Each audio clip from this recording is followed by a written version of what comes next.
So I guess you can officially say that the MLB trade deadline has started. There have been a lot of minor moves going around, like the Dodgers getting Kike Hernandez back, Dylan Floral for Jorge Lopez. But we're here to talk about a bigger trade and a couple other minor trades that have happened today. So, starting it off, we're going to go big. The Los Angeles Angels traded for Lucas Giolito and Reynaldo Lopez from the White Sox, and in return, the White Sox are getting Edgar Cuero and Kai Bush. Now, first, let's talk about the prospects that the White Sox are getting back. They're getting back Edgar Cuero and Kai Bush. Kai Bush was a 2021 second round pick, if I'm remembering correctly. He was a really hyped up pitching prospect coming out of college. Hasn't exactly worked out thus far. He's got an ERA this year of like north of 7, I believe. I mean, the strikeout stuff is there. He's got good stuff. And Edgar Cuero is a really good catching prospect. He's 18 years old, I believe. He has insane plate discipline.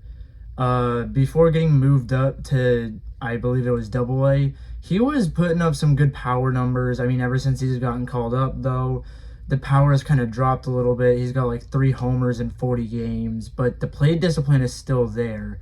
I believe he has more walks than strikeouts, which is really, really, really good for, especially for someone who's only 18 years old.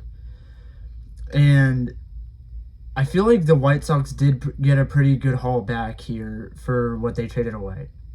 And what they traded away, Lucas Giolito and Reynaldo Lopez to the Angels. Now, the Angels, with this move, that now makes it seem like they're not going to be trading away Shohei Ohtani, which, me personally, I believe they should have done. But if you're going to go for it, then this is a great way to do it. I love what the Angels did here. Lucas Giolito is going to slot in really nicely at that number 2 starter spot behind Shohei Ohtani. He's put up an ERA of around 3.8 this year. The strikeouts are back. He's having a way better year than he had last year, because last year he had like a 4.9 ERA. So much improved from last year. He's going to slot in really nice at that number 2 spot.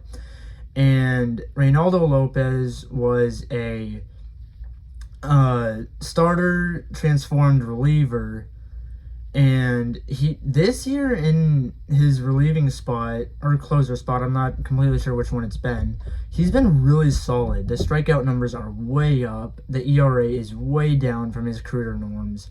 And what's interesting about this trade as well is that Lucas Giolito and Reynaldo Lopez were also traded in the same trade back in like 2016 to the White Sox from the Nationals, which I thought was pretty interesting.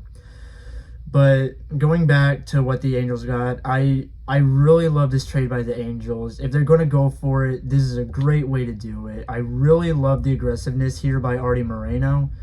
Now, me personally, again, I feel like they should have traded Shohei Ohtani, started over. They could have gotten so much back for him, but this is a great way to make a big splash and try and make a wild card spot. And now we're going to some trades that have happened earlier and today. And one of those trades is the Dodgers got Ahmed Rosario from the Cleveland Guardians for Noah Syndergaard and cash considerations. Now, Ahmed Rosario, last year, he had a really solid year. He was an above-average hitter. The defense is a little bit sketchy, but overall, he was a good player last year. This year, completely different story. He's been even worse defensively. The hitting stats are just not there. He's been a below-average hitter. He has an OPS plus, I believe, at around like 87. This is not good. 13 points below league average, so not good. And what the Guardians are getting back is Noah Syndergaard, who after his Tommy John surgery that he got in 2019, or it was either 2019 or 2020, he has not looked good. The strikeout stuff has not been there. He went from a guy who was throwing close to 100, hitting 100 consistently, to a guy that can barely top out at like 95, 96. And he's just been getting smacked around this year bad. He's got an ERA north of 7. like the strikeout numbers are way down from his career averages. But again, the Guardians are known for fixing pitching, and the Dodgers are known for fixing hitting. And the Dodgers also need a shortstop because they've been running out like Miguel Rojas for the entire season, who's been even worse offensively than Ahmed Rosario. Now, granted, he's been better defensively because he's a defensive first shortstop.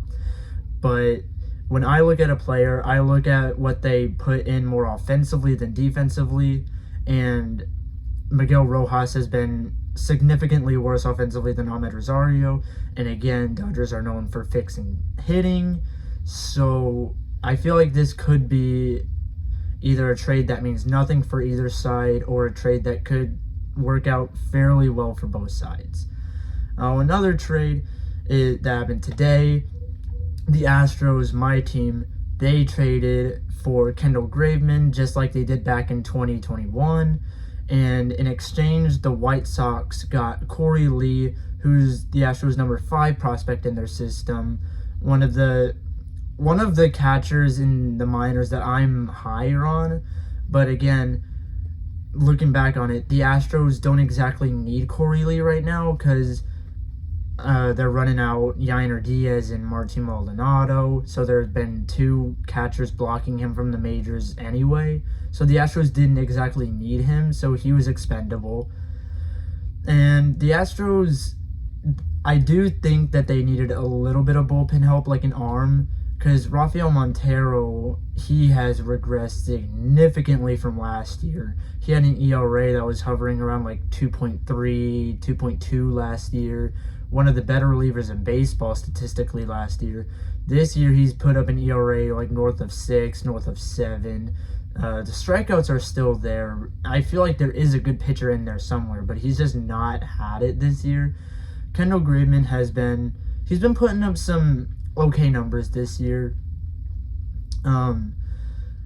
I would have rather the Astros gone out for a little bit more starting pitching depth, or maybe like gone out and gotten another bat, but there's still like a week until the deadline happens, so the Astros still have time to do that.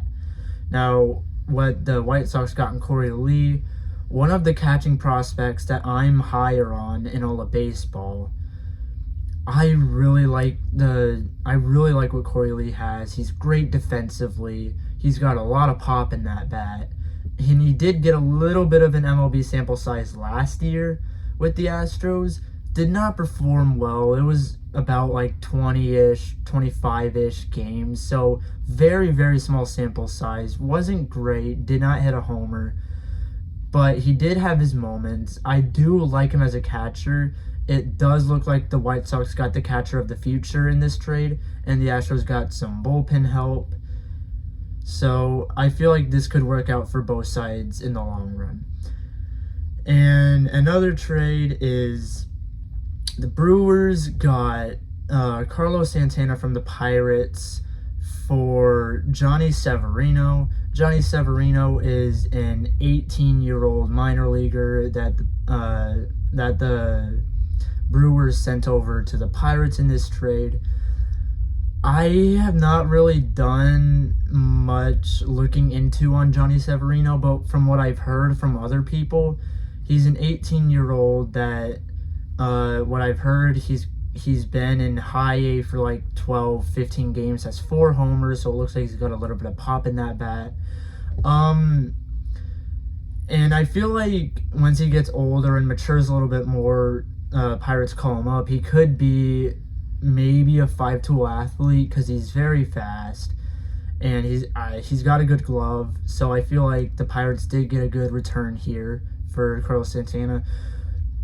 What the Brewers are getting from Carlos Santana here, Rowdy Tellez has been put on the IL. He might not come back for the rest of the season, and even if he does, he has not been that great. Carlos Santana is, you know what he's going to get with him. He's going to be about a league average bat. He has an OPS plus at like 98 this year, which is about league average. He's going to give you good defense. The power has kind of dissipated over the last couple years. The reason why his OPS plus and OPS are about average is because he still has an elite eye at the plate. He walks more than he strikes out. He's got a good eye, and he still does have a little bit of pop in that bat. Doesn't really hit for much average anymore, but you saw it with Seattle last year. He had a really good stint with Seattle last year after he got traded at the deadline as well. So I feel like the Brewers got a little bit of a serviceable bat here, and the Pirates got a really good prospect. And one more trade we're going to talk about is, actually, no, we got two more trades. The Marlins got David Robertson from the Mets in exchange for Marco Vargas and Ronald Hernandez. Marco Vargas is, I believe both of these players are still 18. Marco Vargas is a utility infield guy. Ronald Hernandez is a catcher. Again, haven't necessarily done my research on these two guys. I've heard that they are pretty good, so maybe the Mets did get a little bit of a good package here. David Robertson, he was the closer in New York after Edwin Diaz had that traumatic injury in the World Baseball Classic. He has an ERA hovering around 2, 14 saves, has been really good for that Mets bullpen. But again, the Mets have kind of fallen apart. So again, David Robertson was extendable. So the Marlins, I feel like they got a really good reliever here. The Marlins are fighting for a wild card spot. They're 54-48, I believe. So this is the first time they've been competitive in a really, really long time. It looks like they're going for it, and I respect it. I really like David Robertson. He's put up really good numbers this year. He was traded at the trade deadline last year from the Cubs to the Phillies.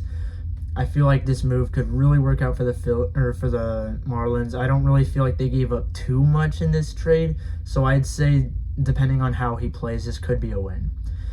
And one more trade that happened earlier today. The Dodgers got Lance Lynn and Joe Kelly from the White Sox in exchange for Trayce Thompson, Nick Nastrini, and Jordan Leisure. I think I'm pronouncing that right. Jordan Leisure and Nick Nastrini are two pitching prospects. Haven't really heard of them much. Don't really know a whole lot on them. But what the Dodgers are going to get in Lance Lynn and Joe Kelly, Lance Lynn has not been great this year. He has an ERA hovering like around 5. The strikeouts are way up for his career average, though. Joe Kelly is going to be like a solid reliever you can throw out there for an inning. He's going to be solid out there in that Los Angeles bullpen. And that Los Angeles bullpen, that needed some help. So Joe Kelly just going out there and being a solid reliever, that's going to help that bullpen a lot. Lance Lynn is going to fill in that void that Clayton Kershaw's been out of for a little bit. He's been struggling a little bit with injuries. And again, they traded away Noah Syndergaard, so he might fill in that void as well. He did get off to a really bad start this year, but in the second half, and even heading into the All-Star break before the second half, he was starting to get better. He was putting up better numbers. So I'm going to be expecting a big impact for Lance Lynn on this Dodgers rotation. And Joe Kelly, I mean, you're going to get what you're going to get with him. He's going to put up an ERA of like around 3, 5, 4. So, I mean, solid bullpen arm. What I think to be a really good rotation arm for the Dodgers. And what the White Sox got back is kind of whatever. I mean, Trayce Thompson, he had a good year last year with the Dodgers. Has not been that great this year. So, I can see why they traded him.